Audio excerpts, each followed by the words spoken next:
2026-ին ընտրություններով Նիկոլ Փաշինյանին իշխանազրկելու գործը դժվար է լինելու, բայց ոչ անհնար, պնդում է Հայաստան խմբակցության падգամավոր Լևոն Քոչարյանը։ Նրա խոսքով հակառակ թեզը առաջ տանողները ջուր են լցնում Նիկոլ Փաշինյանի ջրաղացին։ Սա շատ վտանգավոր թեզ է, որովհետև գիտեք ոչ մեկ չի ասում, որ հեշտ է լինելու։ Չէ, հեշտ չի լինելու։ Մենք տեսնում ենք մեր դիմաց ովքեր են։ Այս իշխանությունների գործելակերպը գիտենք, բարոյական կերպարը գիտենք, այսինքն հասկանում ենք, որ այսպես ասած, fair play չի լինելու, արդար խաղ չի լինելու։ Արդար խաղ չի լինելու, որովհետև հենց եվրոպացի պաշտոնյաները բացահայտեցին, որ Փաշինյանի կառավարությունը դիմել է իրենց ընտրություններում աջակցելու համար։ Բոլոր հարցումները ցույց են տալիս, որ Նիկոլ Փաշինյանը վերընտրվելու համար բավարար վարկանիշ չունի։ Կայա Կալասն ուղիղ էր, որ Ռուսաստանի տեղեկատվական գրողների հիբրիդային պատերազմի դեմ պայքարի համար է Եվրամիությունը 15 միլիոն եվրո տալիս Երևանին եւ որ Հայաստանն է դիմել իրենց օգնություն խնդրելով արտաքին միջամտությունը կանխելու համար։ Ըստ Լևոն Քոչարյանի, սա ուղիղ միջամտություն է Հայաստանի ներքին գործերին։ Դա ուղիղ միջամտություն է եւ սա փորձում են փաթեթավորել այլ միջամտություններ կանխելու տակ, բայց իրականում սա հենց իրենց կողմից միջամտություն է։ Գիտեք, մեր եվրոպացի գործընկերների կողմից արդեն այս երկակի ստանդարտների կիրառումը շատ ուղղակի անհանգստացնող եւ անդուր տեսք է ստացել։ Ըստ падգամավորի եվրոպական որոշ երկրներ ցանկանում են Հայաստանում մոլդովական սցենարով պահել գործող իշխանությունը,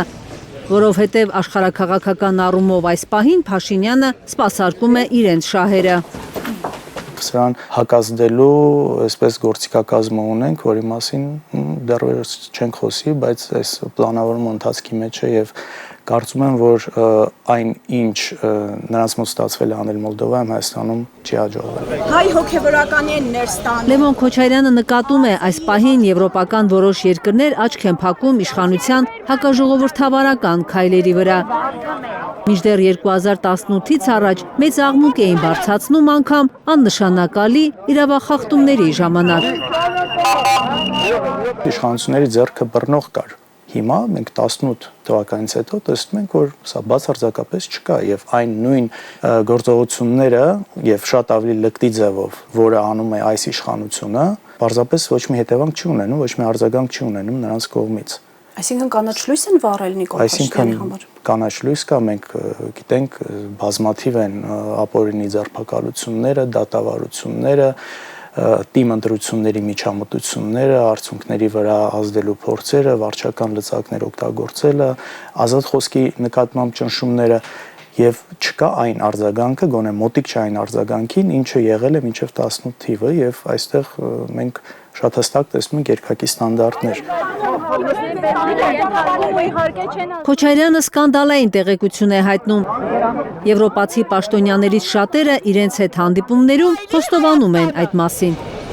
Ու լինում են նաև նրանց մեջ ավելի անկեղծ մարդիկ, ովքեր ասում են, այո, մենք ընդունում ենք, որ կան երկակի ստանդարտներ։ Արևմուտքի երկակի ստանդարտների եւ Փաշինյանի ուժգնացող ռեպրեսիաների ֆոնին ամեն ինչի վրա ըստ Լևոն Քոչարյանի լավ տեղ չեն տանում որոշ քաղաքական ուժերի հայտարարությունները, թե ով պետք է մասնակցի ընտրություններին, ով ոչ։ Բացառում են նախկին 3 նախագահների ուժերի հետ համագործակցությունը կամ պնդում, թե նախագահները չպետք է մասնակցեն խորհրդարանական ընտրություններին։ Գիտեք, ինչ որ ուժերի թվում է, թե եթե մեծ խաղացողները դուրս գան, այն առաջարկը, որը անում են, մեծ խաղացողները դուրս գան, ապա իրենք իրենց տեղը կգտնեն քաղաքական դաշտում եւ այդ ձայները տրանսֆորմացվելու է եւ գալու է իրենց, չարաչար սխալում են, այդպես չի աշխատում։ Հասկանում եք, առաջնորդությունը եւ առաջնորդի կերպար ստեղծելը, խնդիր լուծելու ունակությունը ցույց տալը, սա պետք է վաստակել ես ամեն ինչը։ Սա թե քո սեփական կյանքի փորձով ես ցույց տալիս, թե քո մոտեցումներով, թե քո ծրագրերով, այնպես չէ որ թե ինչ որ մեկը դուրս եկավ ավտոմատ սա գալու է այստեղ։ Նման բան չի լինելու, դրա համար մեր առաջարկն է որ չմտնել այդ ոչ միտեղ չտանող խոսակցությունների մեջ։ Ընդդիմադիր падգամավորը կանխատեսում է 2026-ին էլ, ինչպես 2021-ին, Փաշինյանը նորից փորձելու է խաբել ժողովրդին։ Ժողովրդի հետ շփումներում միշտ դա են ասում, եթե չեն ցանկանում նորից հիասթափվել, 2026-ի հունիսի 7-ին պետք է մերժեն Փաշինյանի թիմին։ Մենք մյուս տարի ունենք բացառիկ հնարավորություն